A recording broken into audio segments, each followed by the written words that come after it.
Hi students, in the previous class we are discussing about two river basin, Satluj river basin and the Ganga river basin. In this class we know about the Brahmaputra river basin. First I read the lesson, all of you see and listen carefully.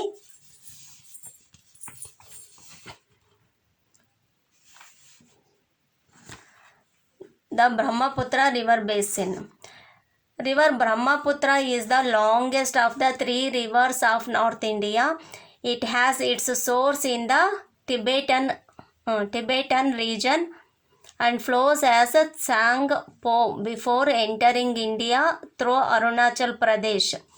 The river is called Brahmaputra and flows through Assam to Bangladesh. The basin formed by the Brahmaputra river mostly lies in the state of Assam. This region receives plenty of rainfall, often leading to floods. It forms the Ganga Brahmaputra delta before flowing into the Bay of Bengal. ನೋಡಿ ಇಲ್ಲಿ picture ಕೊಟ್ಟಿದ್ದಾರೆ ಇಲ್ಲಿ ನೋಡಿ. ಇಂದಿನ ದಿವಸದಲ್ಲಿ ನಾನು Ganga river basin ಅನ್ನು ಮಾಡಿದ್ದೆ. ರಿವರ್ ಗಂಗಾ ಅಟ್ ಹರಿದ್ವಾರದಲ್ಲಿ ಹರಿತಕ್ಕಂತಹ ನದಿ ಇದು. ಅದೇ ರೀತಿಯಾಗಿ ಇದು ಬ್ರಹ್ಮಪುತ್ರ ರಿವರಿಗೆ ಸಂಬಂಧಪಟ್ಟ ಹಾಗೆ ಇರ್ತಕ್ಕಂತಹದ್ದು. ನೋಡಿ, river Brahmaputra is the longest of the three rivers of north India.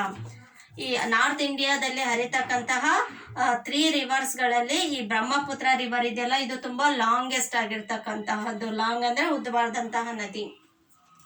It has its source in the Tibetan region. ಇದ್ರ ಸೋರ್ಸ್ ಎಲ್ಲಿದೆ? ಟಿಬೆಟನ್ ರೀಜನ್ ನಲ್ಲಿ ಇದೆ. ಅಂಡ್ ಫ್ಲೋಸ್ ಆಸ್ ಸ್ಯಾಂಗ್ಪೋ ಇದು before entering India through Arunachal Pradesh.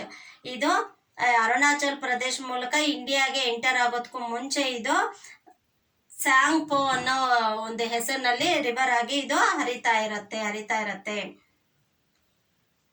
The river is called Brahmaputra. ಈ ನದಿಯನ್ನ ಏನಂತ ಕರೀತಾರೆ? ಇಲ್ಲಿ ಬ್ರಹ್ಮಪುತ್ರ ಅಂತ ಹೇಳಿ ಕರೀತಾರೆ.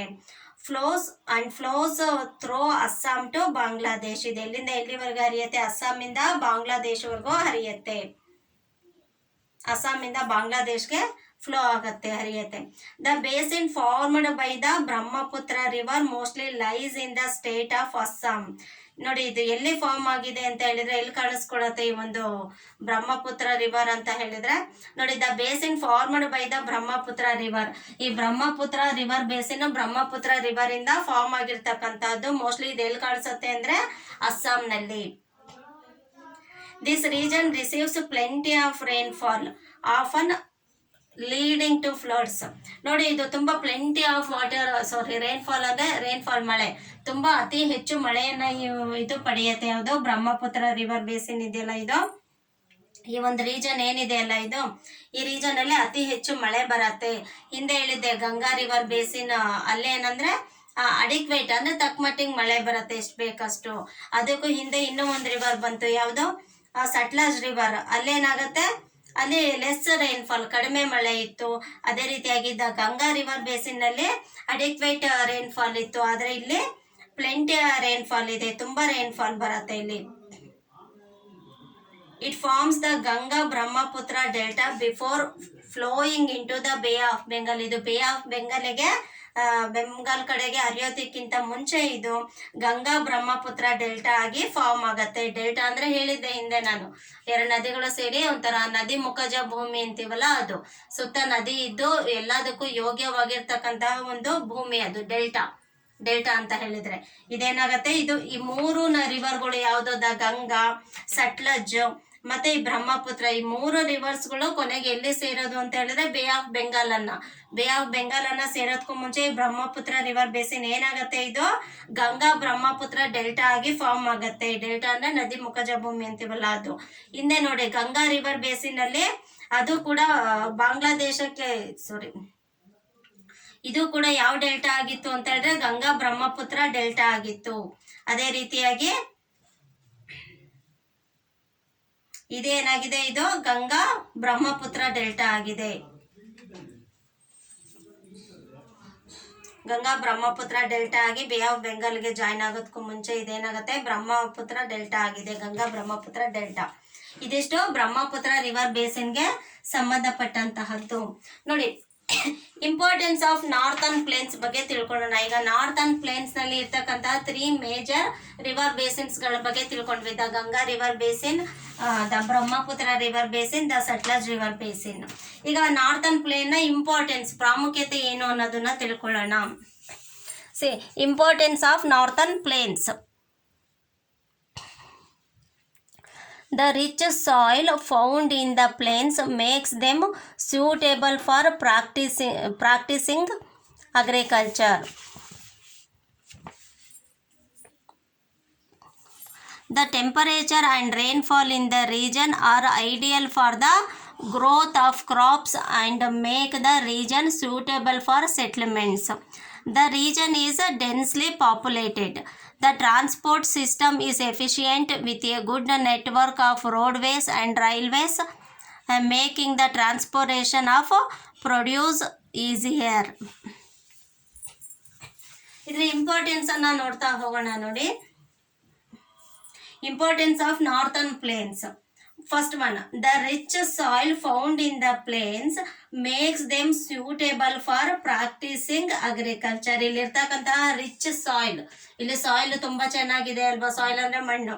ಇದೇನಾಗತ್ತೆ, ಇಲ್ಲಿರ್ತಕ್ಕಂಥ ಈ ಪ್ಲೇನ್ಸ್ ಅಲ್ಲಿ ಇರ್ತಕ್ಕಂತಹ ಸಾಯಿಲ್ ಅಗ್ರಿಕಲ್ಚರ್ ಪ್ರಾಕ್ಟೀಸ್ ಮಾಡ್ಲಿಕ್ಕೆ ತುಂಬಾ ಸೂಟೇಬಲ್ ಆಗಿದೆ. ಅಗ್ರಿಕಲ್ಚರ್ ಮಾಡ್ಲಿಕ್ಕೆ, ವ್ಯವಸಾಯ ಮಾಡ್ಲಿಕ್ಕೆ ತುಂಬಾ ಉಪಯುಕ್ತವಾದಂತಹ, ಯೋಗ್ಯವಾದಂತಹ ಸಾಯಿಲ್ ಆಗಿದೆ.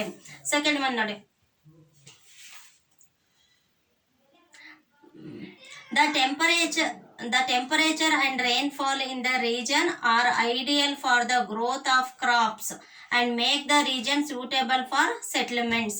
ನೋಡಿ, ಇಲ್ಲಿರ್ತಕ್ಕಂತಹ ಟೆಂಪರೇಚರು ಮತ್ತೆ ಇಲ್ಲಿರ್ತಕ್ಕಂತಹ ರೈನ್ಫಾಲ್ ಎಷ್ಟು ಬೇಕಷ್ಟಿದೆ. ಏನಕ್ಕೆ? ಗ್ರೋತ್, ಕ್ರಾಪ್ಸ್ ಗಳನ್ನ ಬೆಳಿಲಿಕ್ಕೆ. ಗ್ರೋತ್ ಅಂದ್ರೆ ಬೆಳೆಯೋದು. ಕ್ರಾಪ್ಸ್ ಗಳನ್ನ ಬೆಳಿಲಿಕ್ಕೆ ಇಲ್ಲಿ ಈ ರೀಜನ್ ಅಲ್ಲಿ ಇರ್ತಕ್ಕಂತಹ ಟೆಂಪರೇಚರ್ ಮತ್ತೆ ರೈನ್ಫಾಲ್ ತುಂಬಾ ಉಪಯುಕ್ತವಾಗಿದೆ. And make the region suitable for settlements, ಅದಕ್ಕೆ ಸಂಬಂಧಪಟ್ಟ ಹಾಗೆ ಸೆಟ್ಲ್ಮೆಂಟ್ ಗಳನ್ನ ಮಾಡ್ಲಿಕ್ಕೂ ಕೂಡ ಇದು ತುಂಬಾ ಯೋಗ್ಯವಾಗಿದೆ.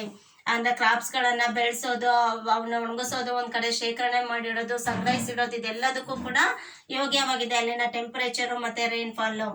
Third one, the region is densely populated. ಈ ರೀಜನ್ ಇದೆಯಲ್ಲ, ಈ ಒಂದು ಪ್ರದೇಶ ಇದೆಯಲ್ಲ, ಇದೇನಂದ್ರೆ ತುಂಬಾ ಹೆಚ್ಚು ಜನಸಂಖ್ಯೆಯನ್ನ ಹೊಂದಿದೆ. The transport system is efficient with a good network of roadways and railways, making the transportation of produce easier.